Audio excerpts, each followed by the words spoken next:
Wa na gyud mga kabisdak. Lunos na gyud. Wa na ang season sa bookbind. Lunos na taan ni Garnix. Nakachamba tayo ng isang thesis mga kabisdak. Si Garnix na ang gumawa para sigurado tayo na walang sablay. Ano yan? Eulogio Amang Rodriguez. So malapit lang po yan. Yung school na yan, malapit lang po dito yan. Stop dito sa shop namin. Ganong kalayuan yan.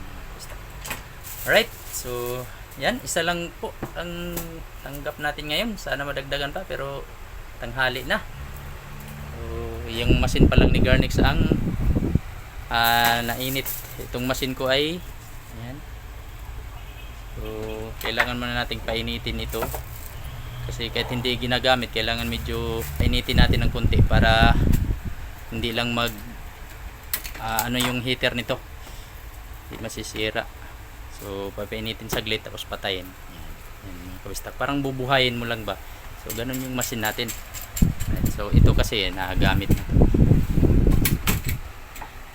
Right, so ayun po mga kabistak, no.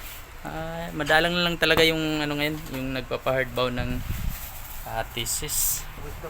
Kung sa'yo may kaingon, wala nang magawa mo. ano? Lunos na. Oh no! Lunos na gini mga kabistak. Iwa nagi ko no nagpapagawa. Di ato sana kanan videohan sa nato gamay dihang imo. Yun sana imo ba na? Abutan ko na 3 minutes. Lunos.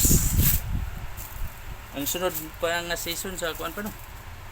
Mga October yata mayroong ano, second scene. Pero ano yun, ilan lang yun. Hindi talaga kagaya ng May. Ang susunod na season nito sa ano pa, January. Ang season naman ng mga resibo. Diba Garnix? Yun ang pinaka maraming hardbound ngayong January. Right, so yan po ang aabangan na naman po natin mga kabisdak sa mga binders. Buhay na naman ang mga kagaya nating mga binders. Ayan o. Right.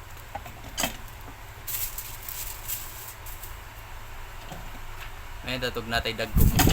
Ang dudag ko gamay ba no? Pang heading lang ba sa title ng company no? Pabili ko.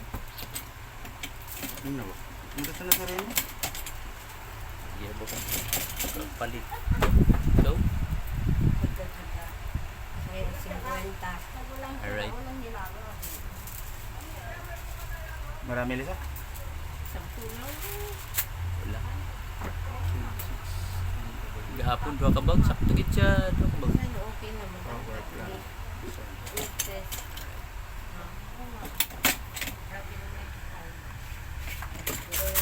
Maganda. No? Pero hindi pa tapos, kulang pa yan ang pangalan sa baba. Alright, so ayun po mga kabistak, hanggang dito na lang itong vlog natin.